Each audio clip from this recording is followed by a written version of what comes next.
Dear friends, in my last video, I have started the chapter Performance of a Contract for the CA Foundation students. In that video, मैंने आपको बताया था performance क्या चीज़ होती है। Performance के दो एस्पेक्ट्स होते हैं, actual performance, offer to perform, जिसको सिनोनिम हम बोलते हैं tender, attempted performance. What are the condition for valid tender and what is the effect in case of the offer of performance। फिर हमने स्टडी करा था by whom contract may be performed। आज जो हम स्टार्ट करना जा रहे हैं वो हम करने जा रहे हैं rights and liabilities of the joint promiser. Let's start. अब इंडियन कॉन्ट्रैक्ट एक्ट में जो लाइबिलिटी है उसको दो पार्ट में डिवाइड करा गया है। वॉलंटरी लाइबिलिटी, वॉलंटरी लाइबिलिटी का मतलब जो under a contract joint promiser को वॉलंटरली फुलफिल करनी है। वो हमने प्रीवियस वीडियो में कैप्चर किया था, जो मैंने यहाँ पे लिखा है सेम एज .5 अबव। वो मैं एक बार रिकॉल कराता हूँ आपको। जॉइंट प्रॉमिसर का मतलब क्या हुआ? जॉइंट प्रॉमिसर का मतलब है ए और बी। फॉर एग्जांपल लेते हैं यहाँ पे, ए और बी दोनों ने जॉइंटली प्रॉमिस करा कि they will give loan to the C. In this scenario, A and B are our joint promisor. What is their voluntary liability? When two or more person made a promise, they are called joint promisor. अगर contract silent है तो उनकी voluntary liability क्या होगी? Contract shall be performed by joint promisor jointly. Upon the death of the joint promisor, the contract shall be performed jointly by the legal representative of deceased promisor and other surviving promisor. मैं just read कर रहा हूँ, फिर एक बार explain करता हूँ। If all joint promisor dies, contract shall be performed jointly by the legal representative of deceased promisers. It means अगर contract silent है, साइलेंट का मतलब जॉइंट प्रॉमिस कौन परफॉर्म करेगा उसके बारे में कुछ नहीं लिखा, तो कॉन्ट्रैक्ट क्या बोलता है? Contract shall be perform by the joint promisor jointly. अगर एक जॉइंट प्रॉमिसर की डेथ हो गई, then what will happen? The legal representative of deceased promisor और other surviving promisor will jointly perform the promise. और सारे जॉइंट प्रॉमिसर की death हो गई, then their legal representative will perform the promise। और अगर हमारे कॉन्ट्रैक्ट में otherwise provided, means in case of joint promisor, if a contract provide that it shall be performed by one of the joint promisor alone, then contract shall be performed by that joint promisor alone। तो ये हमने जो पढ़ा, ये हम क्या कहना चाह रहे हैं? ये जॉइंट प्रॉमिसर की लाइबिलिटी आ रही है इन इटसेल्फ वॉलंटरली, जब जॉइंट प्रॉमिसर ने कॉन्ट्रैक्ट को परफॉर्म करना है। जो इस टॉपिक में स्टार्ट हमें वो करना है, that's a main right of promisee against the joint promisor. ये क्या चीज है ये मैं आपको समझाता हूँ। If a contract is silent, promisee may compel any of the joint promisor to perform the whole of the promise।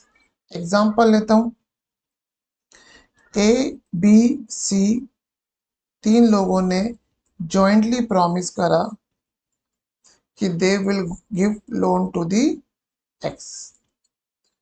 In this scenario, X can claim the loan either from A, either from B और either from C।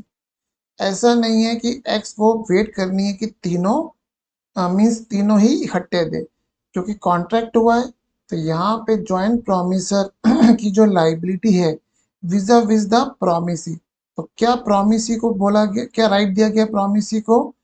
Promisee को ये right दिया गया है कि promisee किसी को भी बोल सकता है कि आप पूरा प्रॉमिस परफॉर्म करो। मीन्स एग्जांपल लेता हूँ, ये डिसाइड हुआ कि ये 20 के लोन देगा, ये 30,000 लोन देगा, ये 50,000 लोन देगा। कुल मिला के 1 lakh loan will be given to the X by A B C in this proportion. Now as per this right, X can claim even from C कि भाई तुम मुझे पूरा 1 लाख रुपए लोन दो। Means X need not go to separately to A B C, and this is the right which is given under the contract act to the promisee promisee may compel any or more of the joint promisor to perform whole of the promise। अब आपके दिमाग में point आएगा कि इस joint promise में जो right दिया, वो जो जॉइंटली प्रॉमिस करा गया था ए और बी सी ने, वो अलग अलग किया था।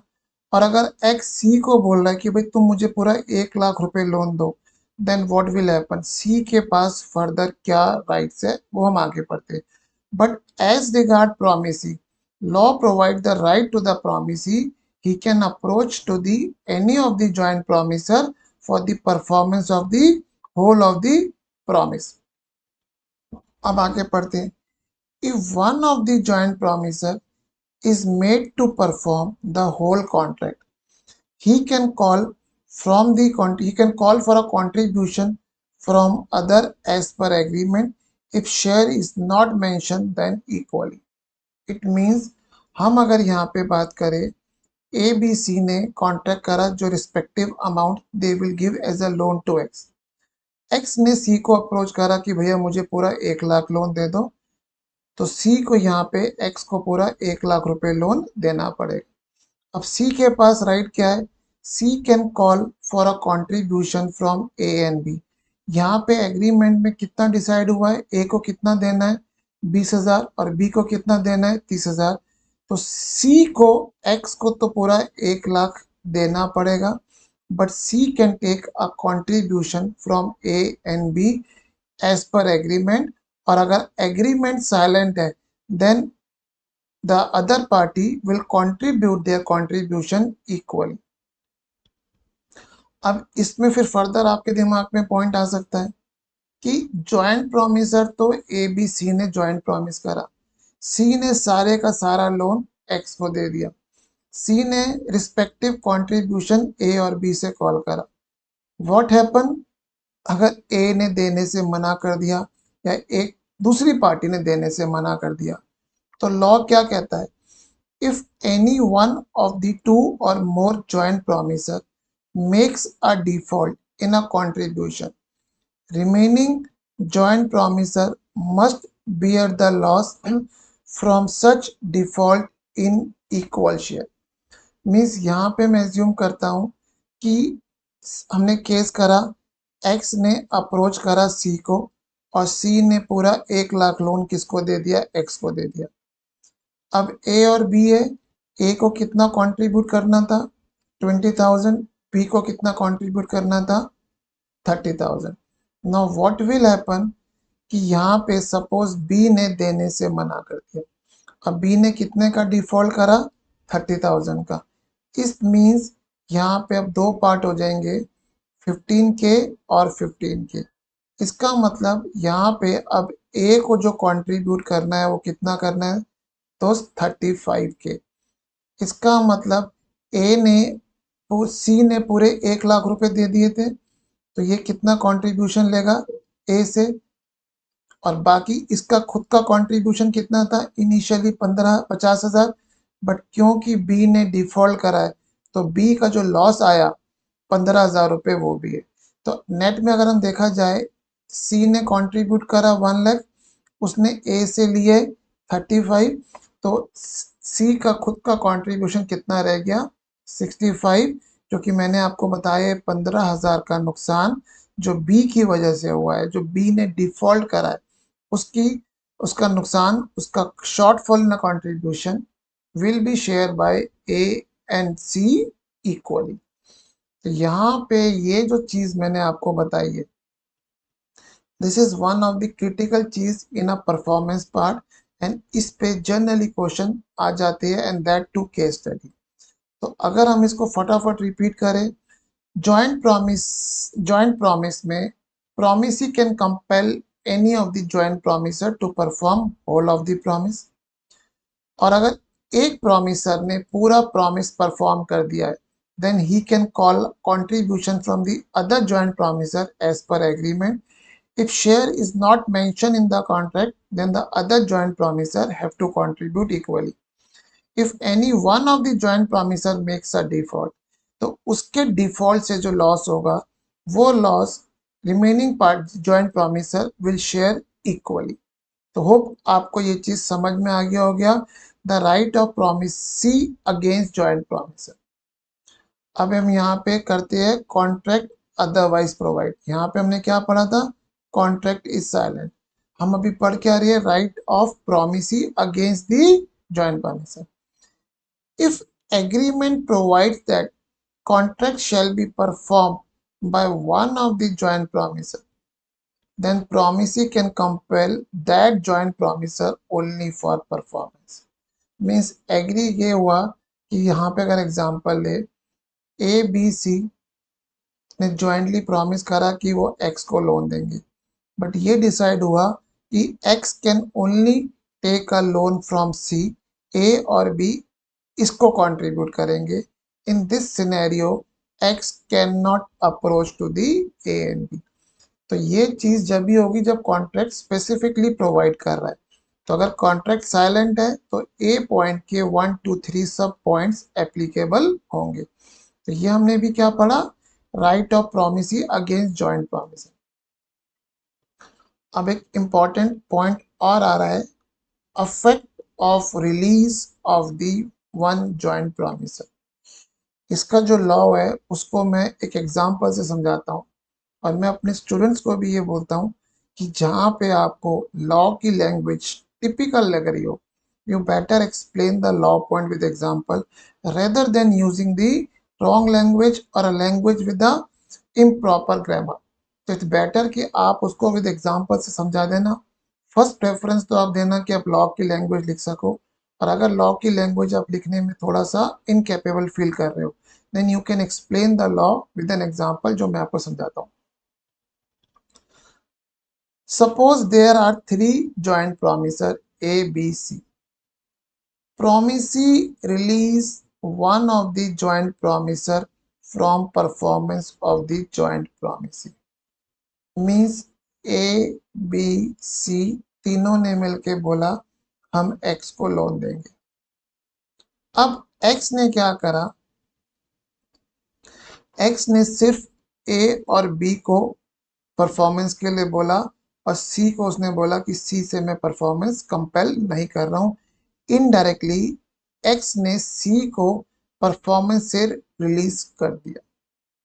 अब पॉइंट ये होता है कि जब ए बी सी ने जॉइंटली प्रॉमिस करा था और एक्स सी को रिलीज कर रहा है, यू नीड नॉट परफॉर्म। तो क्या ए और बी ये बोल सकते हैं कि भाई एक्स को जब तूने सी को रिलीज कर दिया तो हमारी परफॉर्मेंस की लाइबिलिटी भी डिस्चार्ज हो गई, we need not perform the promise. यहाँ पे लॉ क्या बोलता है, this aspect of promise word लिख गया, this aspect of promisee does not release the other joint promisor from their duty of performance of joint promise to the promisee. Means अगर X ने C को बोल दिया कि तुम परफॉर्मेंस मत करो, इसका मतलब लॉ ये बोल रहा है ए और B is not discharge, not release from their liability. A and B will continue to be liable to X for performance of the joint promisor। अब फिर दिमाग में पॉइंट आता है कि भाई ऐसे केस में जो C ने एग्री करा था कंट्रीब्यूशन, तो क्या C वो भी नहीं देगा? अब उसके लिए लॉ क्या बोलता है, joint promiser so released will continue to be responsible to other joint promisor A and B। Means example लेता हूँ, ए ने कंट्रीब्यूट करना था 50 के, बी ने कंट्रीब्यूट करना था 30 के, और सी ने कंट्रीब्यूट करना था 20 के। एक्स ने बोला कि भाई मुझे सी से लोन नहीं चाहिए, ए और बी सी को उसने फ्री कर दिया। अब लॉ ये बोलता है कि यहाँ पे कि आपका ए और B will not be free from their performance of promise. It means A और बी को मिल के एक्स को 1 लाख रुपए का लोन देना है। But in this scenario even X ने सी को रिलीज कर दिया था, but C will continue to be liable to A to A and B to contribute its contribution in a equal proportion। तो यहाँ पे सिंपल अगर लॉ कहना चाह रहा है कि अगर ए बी सी ने जॉइंट प्रॉमिस करा है और प्रॉमिसी एक पार्टी को रिलीज करता है कि तुम परफॉर्म मत करो, the contract does not become void. A and B will continue to be liable for performance of their joint promise, but in this scenario C will be liable to A and B. This is the rights and the liabilities of the joint promisor. तो hope आपको ये clear हुआ होगा. Next we come to the rights of the joint promisee. Joint promisee का मतलब यहाँ पे हम क्या लेते हैं कि ए ने एग्री करा कि वो किसको लोन देगा, सिंगली एक्स वाई जेड, तीन पार्टी को लोन देगा.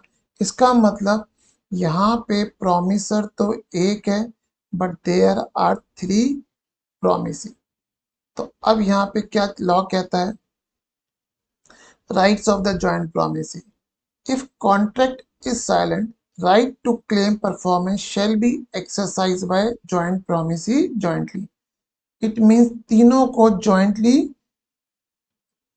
A से लोन की डिमांड कर दी, तीनों को राइट दिया, तीनों jointly can exercise their right. If death upon the death of the one joint promisee, तो जो हमने joint promiser में obligation liability समझी थी, यहाँ जॉइंट प्रोमिसी में वो राइट सिमिलर फैशन में यहाँ दिया गया. अगर एक जॉइंट प्रोमिसी की राइट हो गई तो how they will claim their joint right. जो मर गया है उसका legal representative and other surviving promisee will jointly claim the performance of the promise by the single promisor.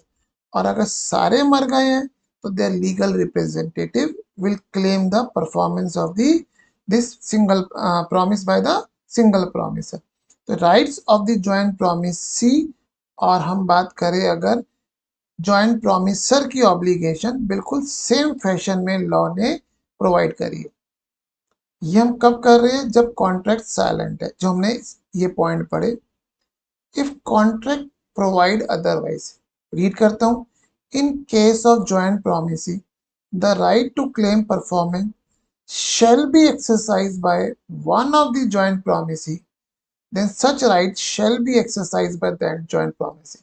Means अगर कॉन्ट्रैक्ट में ये बोल दिया गया है कि भाई ए लोन देगा जिसका डिसबर्समेंट तीन पार्टियों को जाएगा X Y Z, but only X can claim, तभी ए डिसबर्स करेगा, वाई और जेड ए से क्लेम नहीं कर सकते. इस केस में the right to claim performance will be exercise by X alone, Y and Z jointly नहीं करेंगे. तो rights of joint promisee simple है, ये आपको होप समझ में आया होगा. आइए नेक्स्ट टॉपिक पे लेके चलता हूं आपको, that is called reciprocal promise. Reciprocal promise का मतलब अगर हम सिंपल बात करें, promise which form consideration for others. Example लेता हूँ बहुत सिंपल. ए और बी दो पार्टी है. ए ने प्रॉमिस करा कि भाई मैं आपको राइस सेल करूँगा, और बी ने प्रॉमिस करा कि मैं आपको प्राइस दूंगा, उसका पैसा दूंगा. Now the A and B, ये जो A और B ने अभी प्रॉमिस करा है, the promise of A to deliver rice and the promise of B to pay the price are called reciprocal promise. ये तो सिंपल समझ में आ गया. लॉ ने इसके बारे में आगे क्या बोला है वो मैं आपको समझाता हूँ. Reciprocal promise to be perform simultaneously means जब एग्रीमेंट में ये लिखा है कि रेसिप्रोकल साइमल्टेनियसली परफॉर्म करना है, तो उस केस में how promisor and the promisee will act. Law क्या बोलता है, promisor shall perform his promise when the other promiser is willing and ready to perform his promise. Means जब एग्रीमेंट में कॉन्ट्रैक्ट में लिखा है प्रॉमिस परफॉर्म साइमल्टेनियसली करना है, तो प्रॉमिसर को जब भी अपना प्रॉमिस परफॉर्म करना है, जब other promiser is willing and ready to perform his promise। ये मैं आपको एग्जांपल से समझाता हूं, आपको समझ में आएगा। A and B contract that A shall deliver goods to be paid for B by on delivery। ये दोनों के बीच में कॉन्ट्रैक्ट हुआ, ए बी को गुड्स डिलीवर करेगा और B at the time of delivery payment करेगा। अब ये जो मैं आपको रीड करा रहा हूँ, ये कॉन्ट्रैक्ट एक्ट है जिसके अंदर ही एग्जांपल दे रखा है। A need not deliver the goods unless B is ready and willing to pay for the goods on delivery, and B need not pay for goods unless A is ready and willing to deliver them on payment। Means अगर हमारे contract में ये लिखा है कि performance simultaneously करनी है, तो एक पार्टी को जब तक अपना प्रॉमिस परफॉर्म नहीं करना जब तक दूसरी पार्टी अपना पार्ट परफॉर्म करने के लिए रेडी हो। तो यहाँ पे देखिए क्या लॉ बोलता है, ये लॉ, ये कॉन्ट्रैक्ट एक्ट एग्जांपल क्या बोलता है, a need not deliver the good unless B is ready and willing to pay, or B need not pay for the goods unless A is ready and willing to deliver them on payment। तो हम अगर यहाँ पे law पढ़े तो simple हम क्या बोलना चाह रहे हैं कि अगर performance, reciprocal performance simultaneously perform करनी है, then promisor shall perform his promise only when other promisor is willing and ready to perform his promise. ये तो सिंपल है, इसमें क्वेश्चन नहीं है। Order of reciprocal promise means where reciprocal promise is not to be performed simultaneously। If order of performance is specified in a contract, promise shall be performed in that order। Simple सी बात करते हैं, example लेते हैं। ए और B के बीच में contract हुआ, ए विल सेल राइस ऑन से 1st 7th। बी ने कहा भाई मैं उसकी पेमेंट आपको कब करूंगा, on 1/8। Now the terms of contract is clear, A has to perform his reciprocal promise first and then B has to make the payment after a month.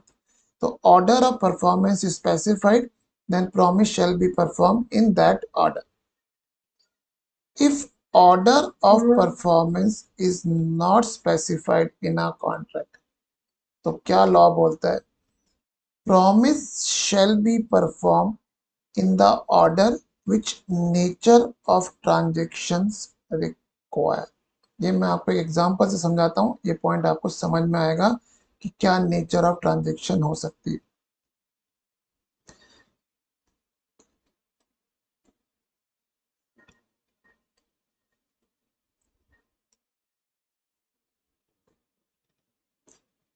ए और B के बीच में कॉन्ट्रैक्ट हुआ, एक कंज्यूमर है और बी जो है mobile dealer है। इनके बीच में कॉन्ट्रैक्ट हुआ से 1/7 को कि 10/7 को A will buy the mobile phone से 20,000। अब 10/7 को बी ए जो है बी की शॉप पे मोबाइल फोन लेने गया।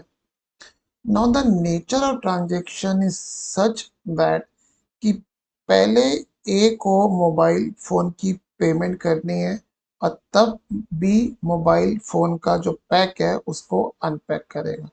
बिकॉज अगर बी ने मोबाइल फोन अनपैक कर दिया और A if does not make the payment, in that case B will incur a loss as nobody will buy the open phone। तो यहाँ पे अगर हम बात करें नेचर ऑफ ट्रांजेक्शन क्या है, नेचर ऑफ ट्रांजेक्शन ये है कि जब भी हम मोबाइल फोन लेने जा रहे हैं तो obviously the consumer has first to make the payment and then only B will unpack the mobile phone and will give the delivery to the A। So if order of performance is not specified in a contract, then promise shall be performed in an order which nature of transaction requires।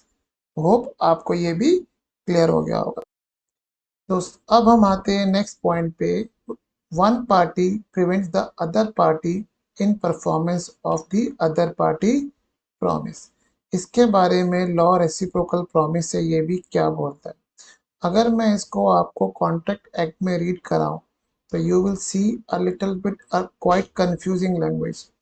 When a contract contains reciprocal promises and one party to the contract prevents the other for performing his promise, the contract becomes voidable at the option of the party so prevented, and he is entitled to a compensation from other party for loss which he may sustain in consequences of non। तो आपको ये language समझ आ जाएगी example से, but exam में इसको बिल्कुल इस तरह से एक्सप्लेन करना you will might feel confuse, मतलब आपको एक तरह से प्रॉब्लम आएगी। तो उस चीज को मैंने सिंपल वे में एक्सप्लेन करा है। और आप भी एग्जाम में जब लॉ पॉइंट एक्सप्लेन करो तो you can use this example, means you can write कि as per the provision of Indian Contract Act where one party prevents other party in performance of the other party promise, first party promise, the law is explained by way of example as it। पहले मैं आपको समझाता हूँ law, फिर मैं आपको example देता हूँ। In a contract between A and B there are reciprocal promises। Mr. A prevents B the performance of promise by B। In such case, the contract becomes voidable at the option of B, and B can claim compensation from A due to loss or damage suffered due to non-performance of promise। Example लेता हूँ। A जो है, A is the owner of house, he contract with the B, B एक painter है जो घर को paint करता है। तो ये हुआ कि पहले बी पेंट करेगा ना, after that A will give the payment. But इसमें ये एग्री हुआ कि A will give sufficient space to the B to carry out the painting work by B. On due date B A के पास आया कि for the purpose of carrying out the paint work. अब A ने उस दिन B को घर खाली करके नहीं दिया to enable B to carry out the paint. In such scenario the contract becomes voidable at the option of the B, and B can claim compensation for loss suffered। For example, B उस दिन अपने साथ labour लेके आया था for painting work और ए ने space नहीं दी, तो बी को लेबर्स को पूरे दिन की पेमेंट करनी पड़ी। इस केस में B can claim compensation from A for the loss suffered by B. तो यहाँ पे क्या आ रहा है, where one party prevent other party in performance of the first party promise. तो ये भी रेसिप्रोकल प्रॉमिस में बोला गया। अब नेक्स्ट केस लेते हैं, वो क्या बोलता है। Party who has to perform his reciprocal promise first does not perform his promise। Again अगर मैं आपको यहाँ पे भी लॉ की लैंग्वेज रीड कराऊं, आप यहाँ से रीड करेंगे, when a contract consists of reciprocal promise such that one of them cannot be performed or that its performance cannot be claimed till other party has performed, and the promiser of the promise last mentioned fails to perform it, such promiser cannot claim the performance of the reciprocal promise। By reading the language, it seems so confusing, और आपको example से concept समझ में भी आ गया। Again it will again be very difficult to replicate to copy paste the same in exam। Again you can use the example to make it understand to the examiner। मैं आपको समझाता हूँ। In a contract between A and B there are reciprocal promise। A is required to perform his reciprocal promise first and does not perform। A cannot ask Mr. B to perform his promise first, means A contract के terms change नहीं कर सकता। And in this scenario अगर वो ऐसा करता है then B can discount the contract and A is liable to compensate B due to loss or damage suffered by B due to non-performance of the contract।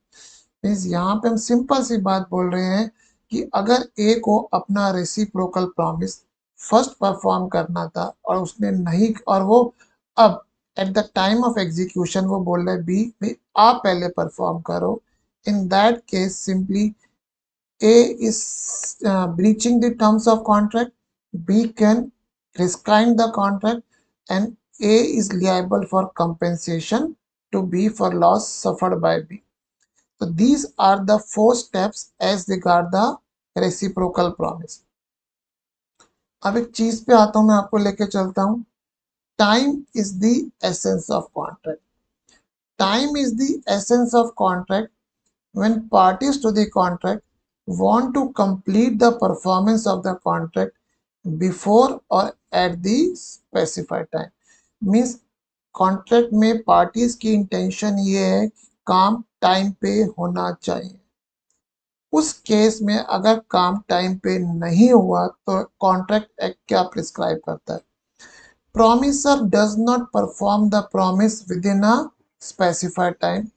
Contract become voidable at the option of promisee and promisee can claim compensation. तो अगर promiser ने time पे perform नहीं करा, in that scenario the contract become voidable. Promisee can rescind the contract and claim compensation. But अगर promiser ने delayed performance accept कर लिए तो क्या होगा? Promisee can claim compensation if at the time of acceptance of performance he give notice to the promiser that he will claim compensation. Means promisee delayed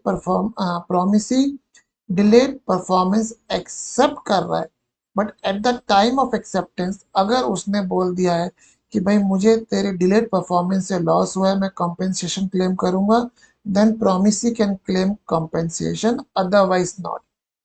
means अगर उसने eight the time of acceptance compensation की बात नहीं बोल रही है तो promisee cannot claim compensation. Or where time is not the essence of the contract, in that scenario if there is a delayed performance, promisee can only claim compensation, he cannot rescind the contract. तो अगर हम इसको recall करें, अगर time is the essence then the delayed performance पे promisee can rescind the contract and claim compensation. Promisee can accept the delayed performance and he can claim compensation. If time is not the essence of the contract, in that scenario promisee can only claim compensation, he cannot rescind the contract. अब हम आगे चलते हैं. Agreement to do the impossible act. An agreement to do impossible act is void. Means अब logically लग रहा है कि हम कोई चीज करना चाहते हैं which is in itself impossible, तो लॉ क्या बोल रहा है? एग्रीमेंट ही void है. Means agreement is void ab initio. अब impossibility is 2 types, initial impossibility and subsequent impossibility, जिसको एक और वर्ड बोला गया supervening. Initial impossibility means impossibility existing at the time of contract. It is of 3 types. Initial impossibility known to both the parties at the time of the agreement. ए और B ने contract कर agreement करा कि what A will do, A will alive the deceased dog of B. अब ये ए और B दोनों को पता है कि मरा हुआ डॉग को जिंदा नहीं कर सकते.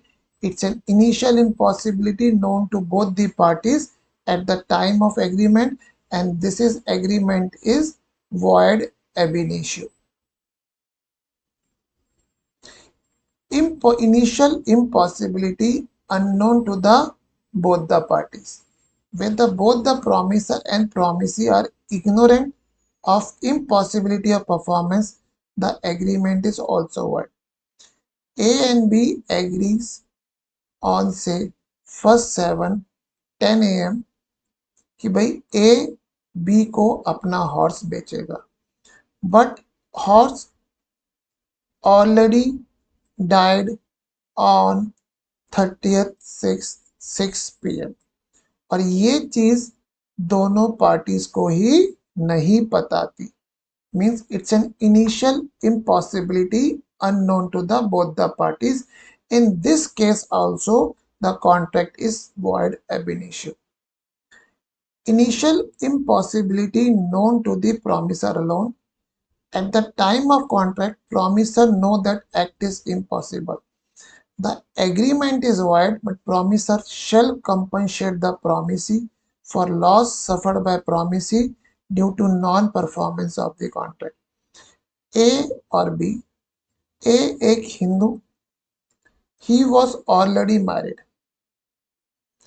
He agreed to marry with B. As per Hindu law, अगर एक आदमी ऑलरेडी मैरिड है, he cannot do the marriage with the other female because it's not allowable, it's against the law. इस केस में ए को पता था कि इनिशियल इम्पॉसिबिलिटी है, he cannot marry B. In this case, agreement between A and B is void. But if A की इस act से B को अगर कोई नुकसान हुआ है तो B can claim compensation. तो हमने ये पढ़ा इनिशियल इम्पॉसिबिलिटी क्या चीज है. अब एक हम पढ़ते हैं supervening impossibility. When the performance of promise become impossible or illegal by occurrence of unexpected event or change in circumstances beyond the control of party, such impossibility is called subsequent or supervening, and in such scenario contract become void. For example लेते ए और B. ए ने बोला कि वो B को पढ़ाएगा. Now this is a contract found on a personal skill. Later on what happen before the start of teaching, A dies. Now this is a supervening impossibility, the contract become void. दूसरा example लेता हूं. A और B they enter into an agreement to trade in a rice. Later on, the government passed some order that public trading in rice is not allowed. So in this scenario also, the contract between A and B is void. हम यहाँ क्या बोल रहे हैं? Contract become void. Means supervening impossibility का मतलब जब हमने contract create करा उस टाइम पे तो कॉन्ट्रैक्ट वैलिड था, but later on due to some unexpected event beyond the control of parties, the performance cannot be done. In that scenario, the contract becomes void, and this is called supervening impossibility. तो agreement to do impossible act में दो चीजें आ गई, initial impossibility और supervening impossibility. ठीक. अब ये जो नेक्स्ट चीज है, reciprocal promise to do things legal, और ये जो नेक्स्ट जितना भी आ रहा है, alternative promise, appropriation of promise, that I will take up in my next video. तो होप आपको इतना क्लियर हुआ होगा जो आज हमने चीजें कवर करी. Thank you.